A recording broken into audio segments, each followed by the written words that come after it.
All right, so let's go through this chart right here, this diagram, this illustration that you are going to get a copy of. And let's really make sure that you guys understand the money cycle and how banks operate today, okay? So you start over here on this side with this number one step. Workers, people like me who go out every day, have a job, they get paid. They're going to use those wages, that money, to buy the goods and services that they want. So that's for me to pay my utility bills. That's for me to go out to a restaurant or the grocery store and buy food. It's for me to buy clothes with. Anything that I want to buy or, own, or things that I need, I use those wages and I buy those goods and services. Okay. Now, I'm not going to use every single penny that I make from my job to buy those goods and services. Obviously, some people do, and if you do that, that's not the wise thing to do. You don't want to spend all the money that you're making every month on your goods and services. You want some left. So you're going to deposit that money that you have left at the bank. It's going to become savings because banks will pay interest on savings. So a lot of people will basically take that money and they'll have a couple of different accounts at the bank. They'll have a checking account, which is the account you use to pay for all of your things from. And then you have a savings account where you take some of the money that you make from your job, you put it into that savings account and you let it sit there, and it's going to collect that interest that we talked about earlier. Okay, so that's the workers right here and what they're doing with the money that they make or their wages. So some of that money, like we talked about, is going into the bank. Here's the bank. Banks are going to use a lot of that money that they receive in deposits to lend out money to other people who want to do things like start a business, or maybe they want to buy a home or a car. Remember that a lot of people don't have necessarily 100% cash to buy a car outright or to buy their home outright. So you will get a loan from a bank for a lot of reasons. Buying a car, buying a home, but especially if you want to start your own business. We talked about that earlier in that first video. It takes a lot of money to start a business, and a lot of times people will have to borrow money to start that business. You're going to borrow that money from a bank. The bank is going to charge you interest. That's a fee for that loan that you're taking out. So, like I said earlier, let's say that you borrow $100, which you would borrow way more, but let's just use that as a simple example. You would end up paying more than $100. You're going to pay back the bank the $100 they loaned you, plus a fee. Maybe it ends up being $125, $150, depends on that interest rate. But you're going to pay back the bank whatever money you borrowed plus interest. Okay? Then the bank is going to, use that interest money, and they're going to put some of that interest into these savings accounts, right? Because this is the money that technically those other people are borrowing. So when the money gets paid back, these people get interest on their money. Businesses are going to use the loans that they're taking out. They're going to create new products. They're going to create new services. Maybe it's a new restaurant. Maybe it's a new nail salon. Maybe it's a new sport or workout facility, right? Like the wrestling place was new recently. They had to take out a loan, I'm sure, to create that business. As they sell those products and services, as that business grows, they are going to pay back that bank the loan. They're going to pay it back with interest. They're also going to be able to hire more workers. As that business is successful, they're going to need more employees because they're going to be making more. And so they're going to hire more workers and they're going to pay more wages. Sometimes when you hire workers, or when your business grows, you hire more workers. Sometimes it's okay, the number that you have already, but you want to basically reward those workers. And so sometimes you're going to increase their wages. You're going to increase how much you pay them. And so that process is going to go through here at the business level. All right.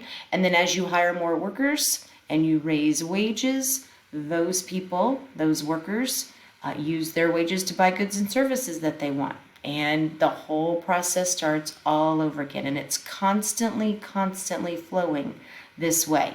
All right? People spend money. They also save money in the bank. The bank lends out money. They collect interest. The interest money goes back to people that have savings. Businesses use the money to grow more business and to hire more workers and raise more wages, and it kicks it back over here. And so that's the cycle of how money operates through our capital system and through the banking system. Now, you never want this cycle to flow this way, all right? Let's say that a business borrows and has a loan, but they are not able to create a good product or a good service and they fail. They are not going to be able to pay back the bank. The bank not only doesn't get this fee for the loan, but they don't get the money back that they loaned out. Well, remember that money that they loaned back came out of these savings accounts from these workers. And so then these workers lose their money too. So that's why it's really important for every single part of this money cycle to be working in the right direction so that it can maintain this positive flow and so that our economy can be strong and everybody can have a job. Okay, so let's continue on and let's talk about the second part of Alexander Hamilton's plan to reduce the United States debt. Once again, remember, fact, our country was greatly in debt from the American Revolution. We needed to improve our credit reputation. We've talked about the fact that when your economy is strong, your country looks strong on the outside, and that's what it means, improve our credit reputation. We didn't want other countries to realize we were in debt. When you're economically weak, that means that other people can come in and take over you because you're probably not militarily strong at that point either.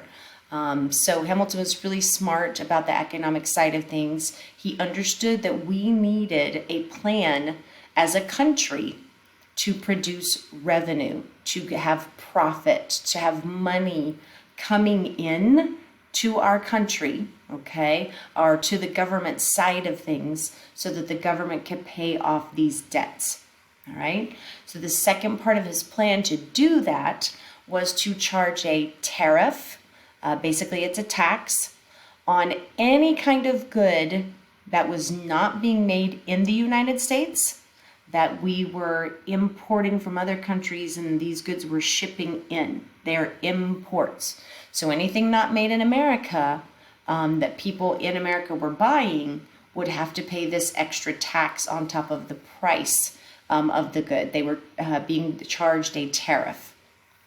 And so you're going to get that other illustration now, and it's going to talk about what we call these protective tariffs. So remember that any kind of money law like that has to go through Congress. So Hamilton did present it to Congress. It did pass in Congress.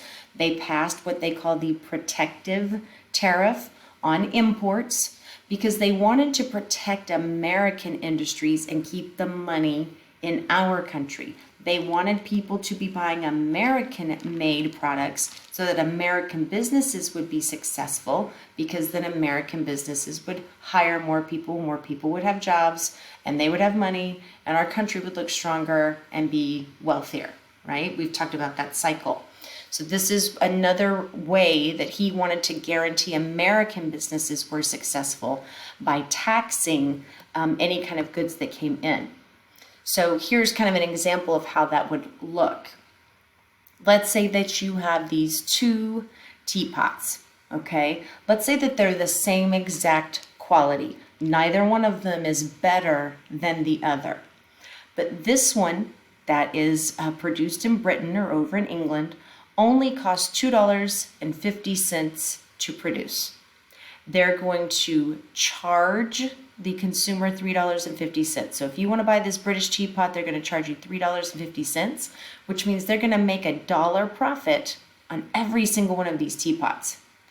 Well, because it's being imported from Britain, the U.S. Congress, the government, is going to also put a 40% tariff or tax onto this British teapot. So even though it costs $3.50 in Great Britain to buy that teapot, In America, it would cost $4.90 to buy this teapot because of this tariff, this extra tax. Okay? Here is an equally good teapot produced in the United States. It costs $3 to produce this teapot here. This company is going to charge you $4 so that they can also make a $1 profit on every teapot. But because this is made in America, there is no extra tariff.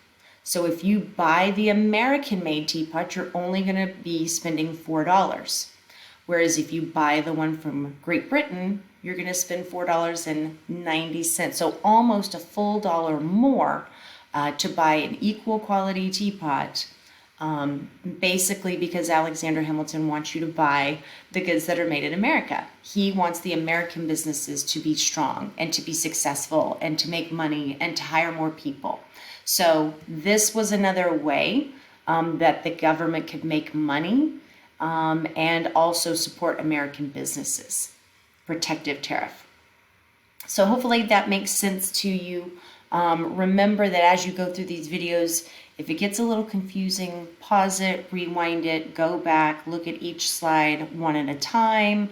Make sure that you're filling in your fill in the blank notes pages. Again, those two are going to go on 113 and 114. And you are going to put this bank money cycle illustration onto page 115. And then you'll end up putting this protective tariff illustration on page 116. And that will be all of your money cycle notes. Again, make sure that if you have any questions, email me or send me a remind message. I'm happy to follow through with you on some of these concepts. I know they can be a little abstract for kiddos your age, but try to have a decent grasp on these basic principles here.